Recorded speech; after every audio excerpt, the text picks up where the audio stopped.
Can I? Can you hear me? Okay. Can I tell you this one story? And I didn't check with Miss Betty, but I got to tell you, James Clement and I spent probably more time than we ought to have together. We got. Did anybody ever see his boat? And was anybody ever out on that boat? It had no business being out on the Tennessee River. Period. Now, I've put on and I don't need anybody to tell me this, but I've put on a few pounds since then. But I want to tell you, I've always been a big guy. James probably didn't weigh 100 pounds soaking wet. So guess who sat on the back of that boat? And whoever sits on the back of the boat, guess who has to drive the boat? And it made him very nervous. We were up on the Tennessee River one day, and I'm not kidding you, we were into a willow fly hatch that would have knocked your socks off. In fact, I pulled in a 12-pound smallmouth bass. Unbelievable. Broke the water. It came out that high. We were so excited. We were coming on our way back in, and this barge is coming down the river. And if you've ever seen the wake of one of those barges, it's not very high. It's about that high. But it is a solid wall of water. I'm driving the boat. Jane, I don't think I've ever heard him say a cross word other than that day, and he said, "Dunway, if you don't get us across this wake, I'm going to kill you." But I don't think it mattered, because I think we were going to die anyway. We were going to drown if I didn't get us across this wake. We made it across there, and we talked about it till just nearly the day he died. I loved fishing with James Clement. It was too much fun. I've got about 1,000 things that I want to tell you. You have supported me in a number of ways. One of the things that you have done that you do not know that you've done yet is you've allowed me to go to the Philippines this round. We went a year ago before the typhoon hit. And by the way, in June, they had an earthquake as well. So they have dealt with some stuff. But I want to tell you something. What that typhoon uncovered is way more than anything that they lost in a physical way. Now, there was some life lost, and I'm not trying to reduce that by any stretch of the imagination. The northern tip of Cebu, and I don't know that I had a whole idea of how we were going to do this, and we've got technologically people who know better than me how this thing works. But the northern part of Cebu was not on the radar.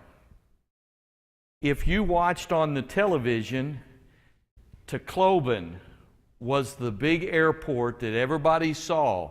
It was wiped out. Literally every waking moment was spent on that island, and the northern tip of Cebu was lost. And they had loss, but nobody knew it. There was nobody to help. There was nobody to come in and feed them, to do no water, no anything. And in January, now listen, it was in November when it happened. In January, the church went in.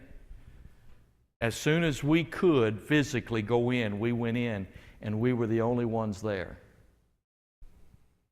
And so we'll tell this story in this way, but I'm going to tell you something. It was kind of like when I pulled in there on a Monday, they were waiting for me. I was like a rock star there. I didn't know what a rock star was like. In fact, if you remember correctly, some things don't change. I'm usually the guy that gets chosen last, and I was the rock star. Let me sort of go through this quickly. This is Ruben Emperado. He's on the right there. He takes care of PIBS, which is the Philippines Institute of Biblical Studies, and that's what Wayne Barrier's, that's his baby, so to speak.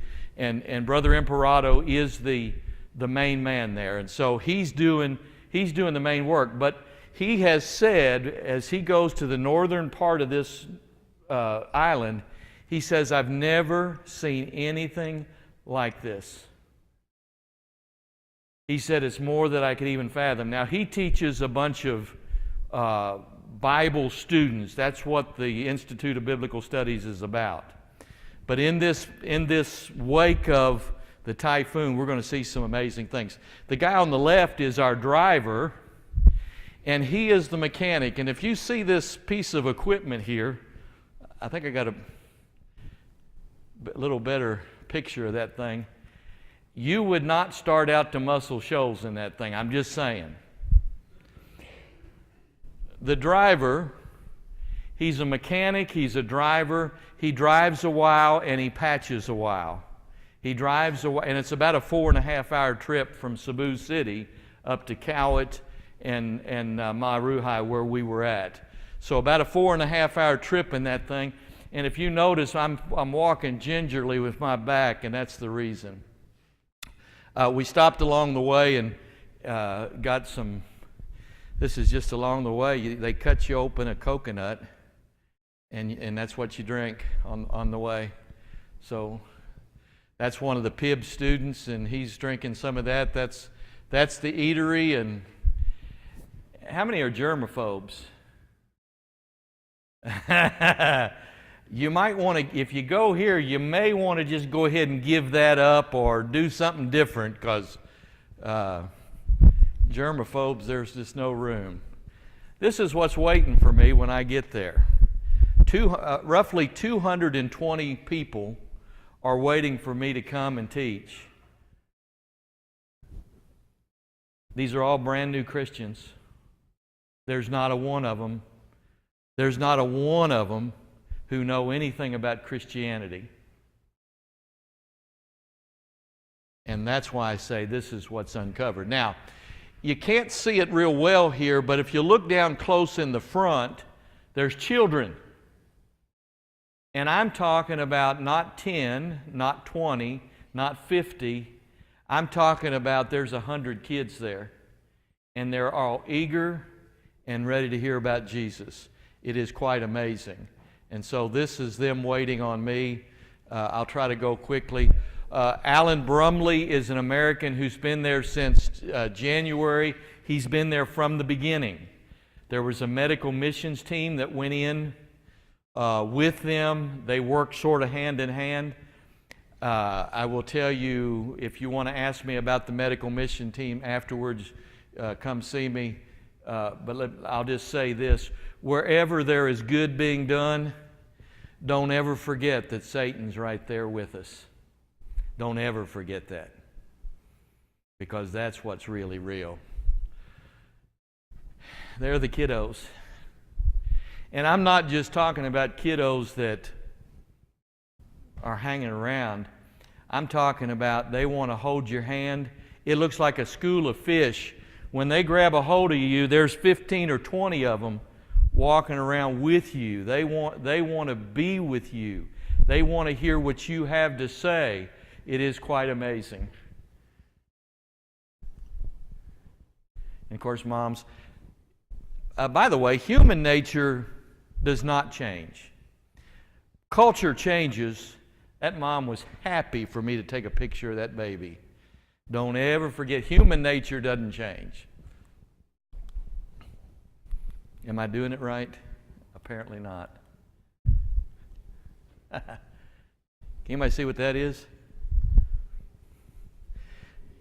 That's $110 worth of a pig. They heard I was coming. This came off of the boat, and so the American decided that he would buy this thing, and we'd kill a pig and we'd feed everybody.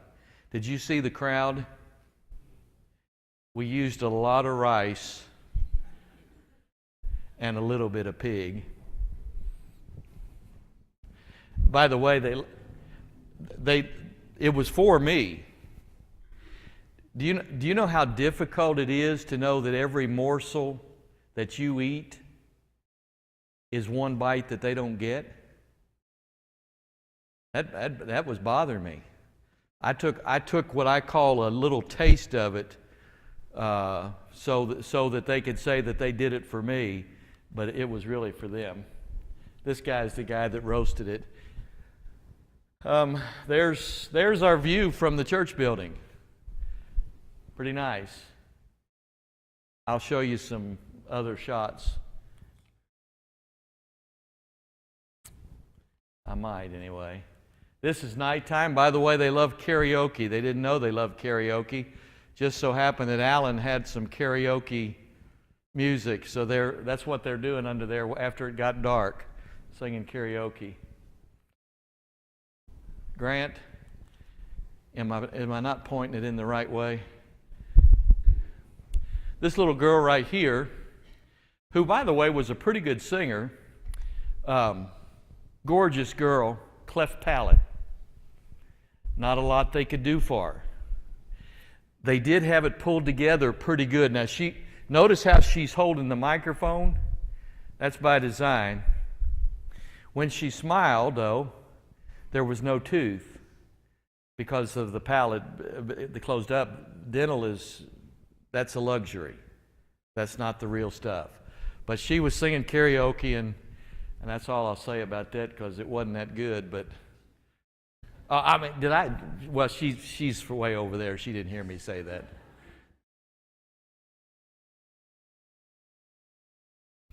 This was, anybody arachnophobic? Hey, this was what greeted me in the room. Now, I don't have a problem with this, okay? So he and I kind of looked at one another. The difficulty is later on I went back to just check him out, and he wasn't there anymore. Now I've got some problems because I didn't know where he was. By the way, I don't think you can appreciate this, but he is about 5 inches in diameter. That's not that's actual size there, I think. He was 5 inches in diameter. This was just some more view. They do fish some. We were able to buy some boats. This is the pavilion where we stayed. Looks pretty nice, doesn't it? Nice to us and nice to them. There's no carpet on the floor. The mosquitoes literally would carry you away. I've never seen. In fact, one of our folks has malaria right now. This was the compound.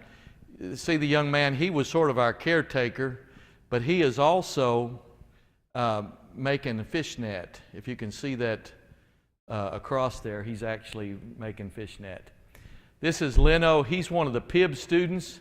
He's cooking the rice. You see the pot, and underneath the pot is an aluminum cast.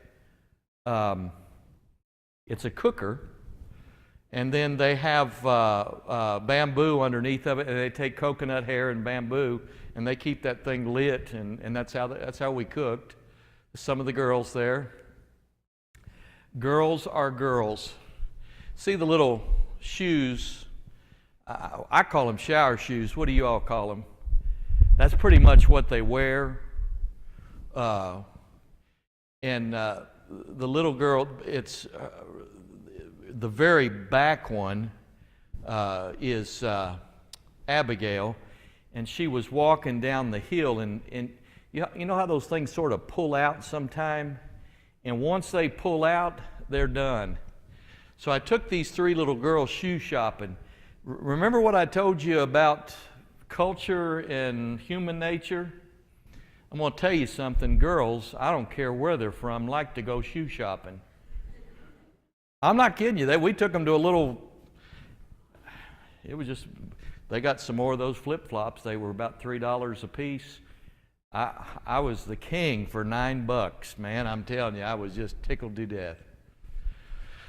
This is Leno with the kids. They have no Bible material. We're working on that as we speak. This is the only book that they've gotten. These kids, I don't care, you get a book out like that and they start gathering around. And so that's what they're after. So there's Leno. He's got the book. Now, Joanna, Leno quits. Joanna is in the center with that book. She now has become the teacher. And so those kids are gathered around hearing her tell the story now. Just quite amazing. And by the way, the adults are there listening too, because they know absolutely nothing as well. This was totally, all that was there was the walls. They've actually put the concrete floor in. Those are ammonia nitrate bags sewn together on the roof just to get out from under the sun. I'm going to tell you something. I didn't take a hat. You know what a bald spot and no hat does in a very strong sun, Tim? I'm just saying. We bought twine to hang so we could wash clothes and hang them. And so I decided to cut the twine up. We didn't hang very many clothes, but they loved jump rope, so we cut them up a bunch of jump rope. They were having a big time with that.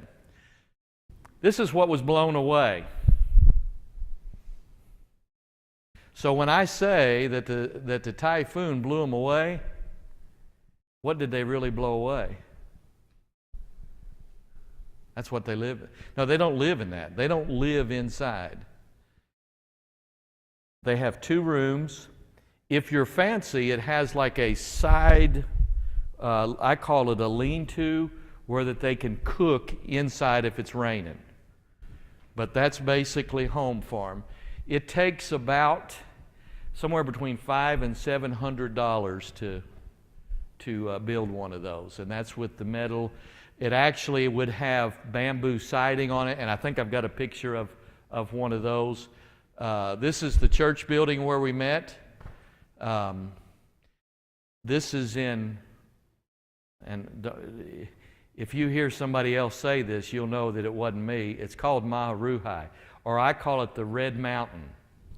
Now, if you look, they've built that as a way. Same thing on the roof. It's those ammonia nitrate bags that they've sewn together, and it really is to keep the sun off. This is Brother Tabar, and he is actually from Pibbs. He has moved to Cowett so that he can do as much teaching. So he has Bible studies in both here on the mountain and down in Cowett. Cowett is along the sea. Maharuhai is up on the mountain. About 70 or so up here, somewhere in the neighborhood of 200 plus near the sea. This is World War II people. Any World War II buffs? Nobody. Well, I'll tell you what, this one gave me chills. See the rocks behind this guy standing right there? This is where the Americans raised the flag when they took the Philippines back from Japan in World War II. The view from there, you can see the South China Sea on one side, you can see the Philippine Sea on the other side, and you can see 360 all the way around, and it is gorgeous.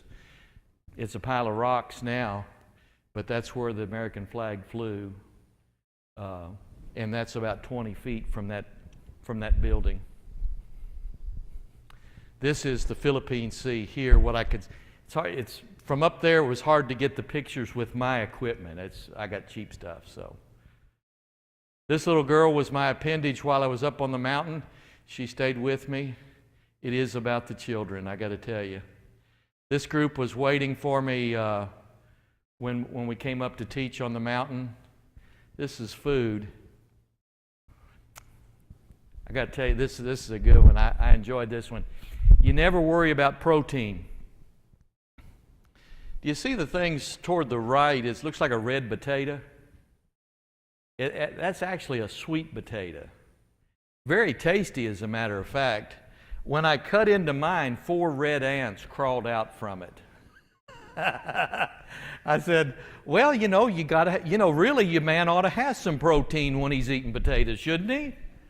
And so but I want to tell you, and this is where you are, these people poured their heart and soul into this meal, knowing that I was coming. Do you think even for even just a minute that I would have said anything about them ants crawling out of the potatoes that I was eating? No way. If I had to eat an ant or two, I guess I've probably in my lifetime, maybe I have, I don't know. But in that case, they had really put on the dog there, and I'm talking about put on the dog. These people don't have anything. Once again, every morsel that you eat is one that they don't get. And so you have to really think about that. This is just more of the same. Here's a guy plowing his garden. I had to get a picture of that, and one of the little girls that was riding in that van with us, that was a pretty good distance off. That's a water buffalo, in case you didn't know that. And he's out plowing his garden with it. Pretty amazing. There's Tricia. I call this our resident giggling girls. Listen, it is what it is. These are some of the folks that would ride down the hill with us who needed the ride. So we'd let them do that. There's Reuben singing a little karaoke. He was doing a little Elvis.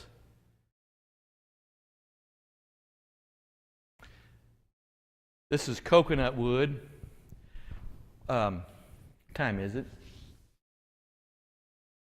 Are we done? Somebody give me a sign when we're done. This is some of the coconut wood, and by the way, what they lost, and I guess we're probably not going to get to. I've got pictures of some of the devastation, but I don't think we're going to get to it. But what they lost in this was coconut trees and mango trees, and that's the two mainstays. That's how they make their livelihood. And so the coconut trees are now going to rebuild themselves homes. And so I think I've got this picture down. If I can back that one up. See how nice that looks? That wasn't done on a sawmill. Those two guys that worked these saws right here worked magic with those things. And I'm telling you what, they were in there whacking on that thing, and it was perfect. It was amazing to watch. They wouldn't let me do it. Can you imagine that?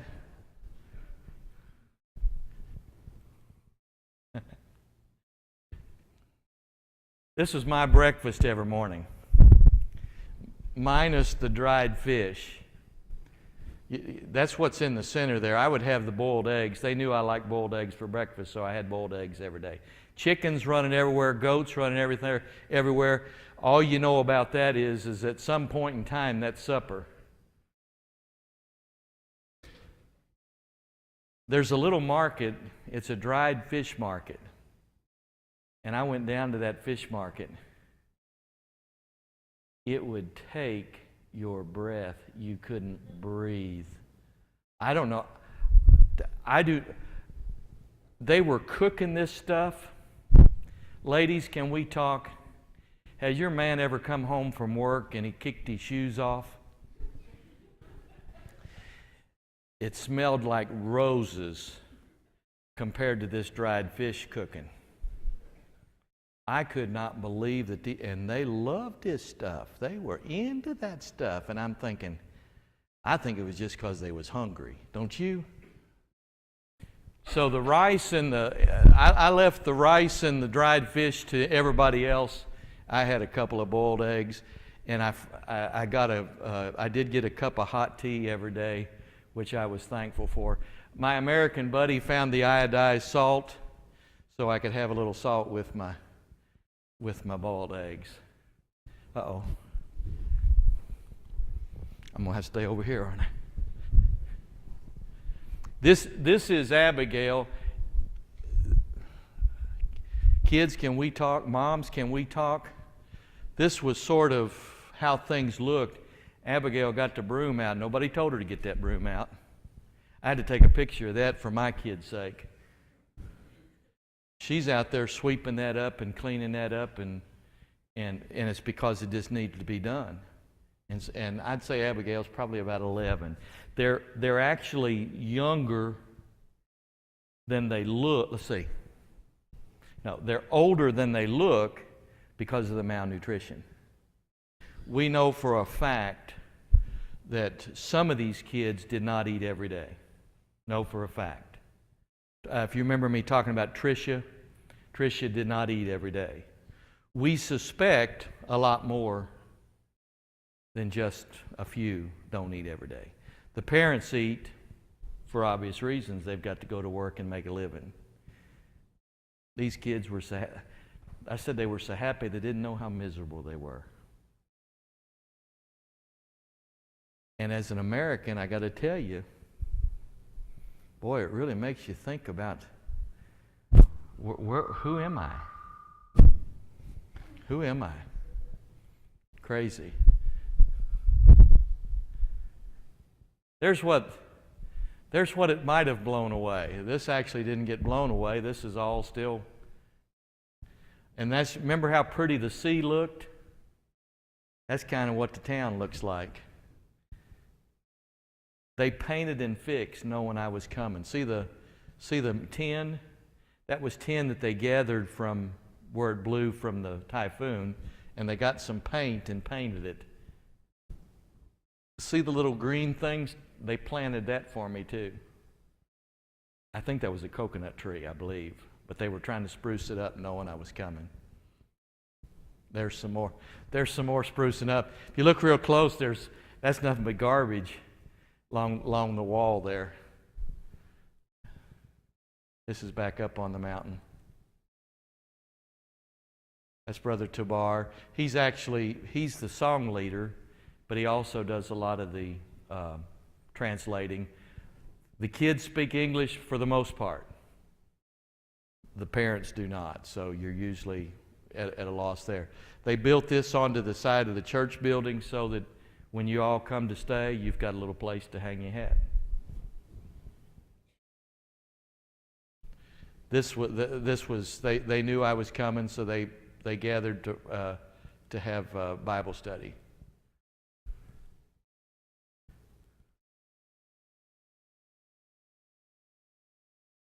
They do like the pictures. That is part of what they tried to put back together. This was actually a little bit more wealthier of a guy. He was the one that had the water buffalo plowing. Otherwise, they were, they just dig. They don't plow. Oh, back up. Can you see back over here in the corner, sort of top left? That's the public well. Where everybody goes to take a bath. I didn't want to take a picture of it because obviously they're there washing clothes and doing that kind of thing. So as I got past it, I just tried to snap a quick picture just so you could see the well and what they were doing. It is about still a 20-minute ride to the top of the hill where there is no electricity, by the way. And that's the public well where they come and wash their clothes, get water, that kind of thing. This is another one that didn't get quite as damaged. You can see the metal on the door, but we're working at getting those panels, which are bamboo. They've been buying the plywood, and the plywood does not last. The bamboo lasts, and so they're trying to do that. That's just some more damage. There's the local mall.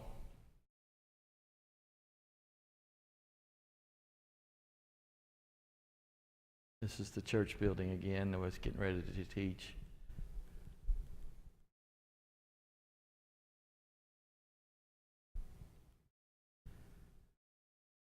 Kids there. The driver, his son stayed with us, great help, 15 years old. Didn't matter. His daddy said, do it. It was done, and it had done well. He wound up being baptized while we were there. The driver's only been baptized for a few months, but his son gave his life to Christ while we were there. This is just some more of the gathering for the teaching. I hated to show that. They don't think anything about this, but this is pretty much their clothing. This is pretty much who they are.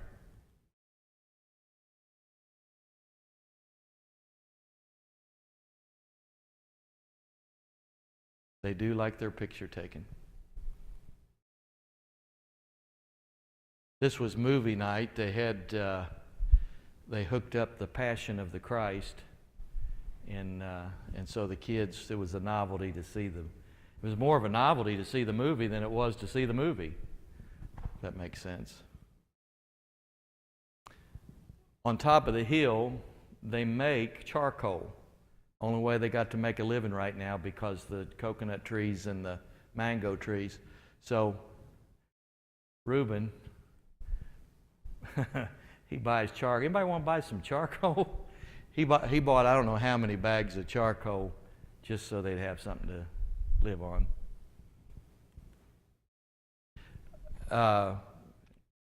Anybody? Come on, let's have. I want to see some honest hands.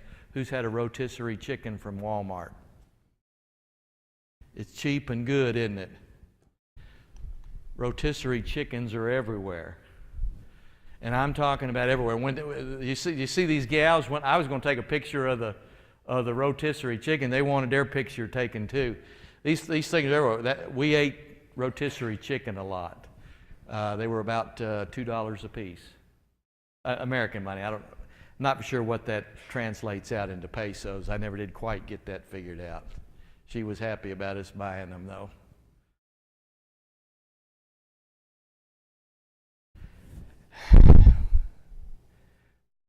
This is family Bible class. This is I don't think about this one that I don't think about Olivia Turner doing the chronology, the Old Testament chronology at age 2.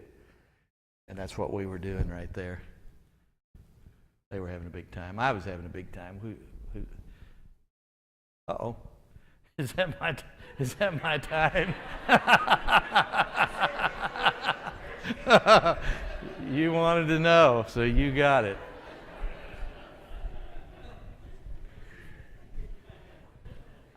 I've got 1,000 pictures. We didn't even get to some of the damage, and I will tell you that the damage, when I was there, we're talking about 6 months later, so you couldn't really see the trees and so forth down, and I had some other pictures, but that I think you got the idea.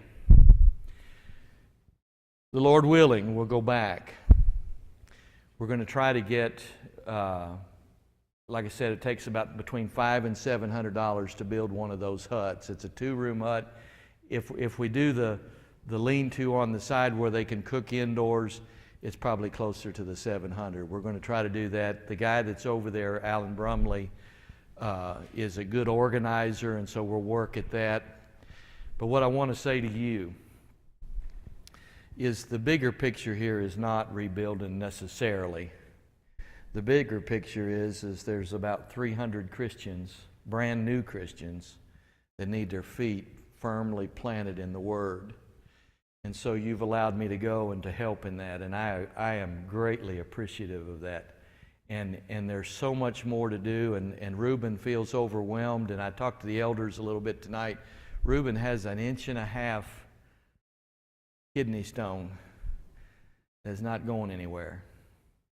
And he's going to have it surgically removed, and he has put it off this long because of the responsibility, and he needs to have it done. So we're going to try to work out a way to do that, and it's because of you all that we've been able to do that, and I thank you so much. I would not rather spend, I promise you, to say North Highlands is my sponsoring congregation. That makes me swell with pride, and I thank you for that. Let's have a word of prayer, and then you all can do what you all need to do to close up. Father, we look to you for everything, and we realize that we are temporary. And as we look at these folks who seem so happy and who have so very little, we pray that you would help us to bring them the good news and to help them better understand your word and your will for them.